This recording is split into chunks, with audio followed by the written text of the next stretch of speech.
Hello guys, welcome back to my channel Rupali dot Ganesh. কেমন আছো সবাই? আশা করছি খুব ভালো আছে। আমিও খুব ভালো আছি। তো গুড মর্নিং। এখন বাজে 10টা আর বর আমার বাজার নিয়ে চলে আসছে। যেহেতু আজকে রবিবার, তার জন্য আজকে আমরা নিরামিষ। তো এখান থেকে ব্লগটা শুরু করলাম। তো এখানে লাল শাক এনেছিল।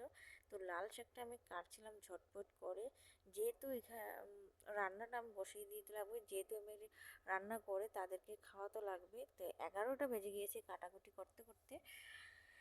তো সকাল সকাল আর কি রান্নাটা করে আমি চুলটা একটু ছেড়ে দিলাম, যেহেতু চুলটা একদম ভিজে। আর আজকে আমি ঠান্ডা জল দিয়ে স্নান করেছি আর ঠান্ডা ঠান্ডা লাগছে, তো আমি কিচ্ছু পরছিলাম না, ভাবলাম যে না।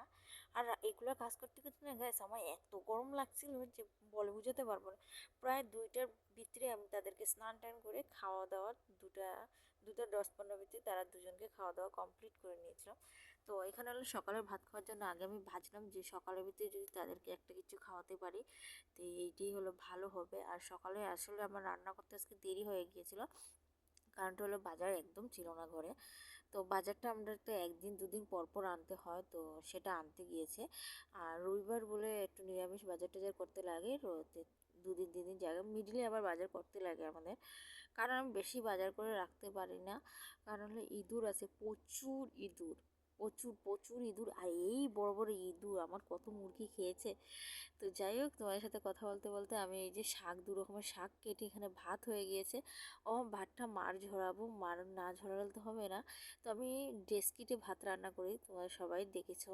তো আমি এই যে এই হাঁড়িতে ভাত রান্না করেছিলাম, যে সেটা আর কি। তো ঝটপট করে আমি হাঁড়িটা ভাত মানে মার ঝরানো শেষ।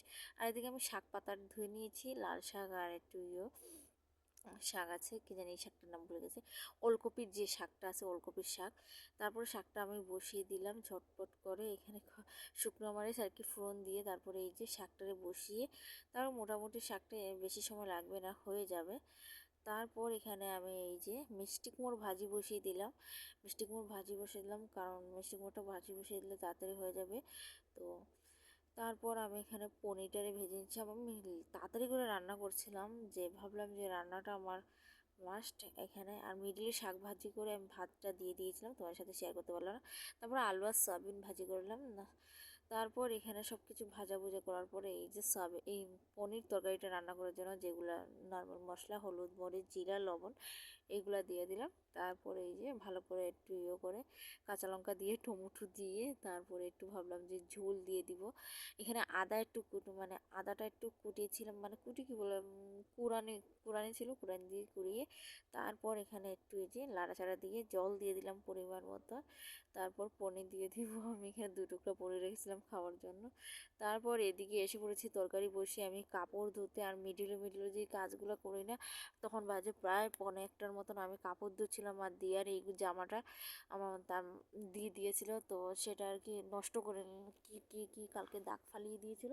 তো ভাবলাম যে এটা একটু ভালো করে ধুয়ে দিয়ে দিলে ভালো থাকবে, নাহলে হয়তো তার জামা নষ্ট হয়ে যায়। আসলে উইটা উইটা খেয়ে নেয়, তো তার জন্য আর কি দাগ পড়ে যায়। তো যাই হোক, এখানে এই সাঞ্চে কাপড় ধুয়ে আসতে আসতে দেখলাম কি এই যে তরকারি হয়ে গিয়েছে। তারপর খাওয়া দাওয়া কমপ্লিট করে এই যে মশলাটা আমি দিয়ে দিলাম। তারপর তরকারিটা খাওয়া দাওয়া কমপ্লিট করে আমি কিন্তু এই যে তাদেরকে একটু ঘুম পাতিয়ে তারপরে এই যে এখানে পান খাচ্ছিলাম, যেহেতু দোকানের কাজ না করলে আর কাজে সাথ দেওয়া হবে না। আর এই জায়গাটা অন্ধকার লাগছে, কিছু করার নেই। তারপর আমি একটু বাইরে ঘোরাঘুরি করছিলাম, বসে আছি। তো তো দেখতে পাচ্ছ আমি কিন্তু বাইরে ঘোরাঘুরি করার পর এই যে রাস্তা দিকে আমাদের বাড়িটা দেখেছিলাম। তো ভিডিওটা কেমন লাগলো, ভালো লাগলে লাইক শেয়ার কমেন্ট অবশ্যই।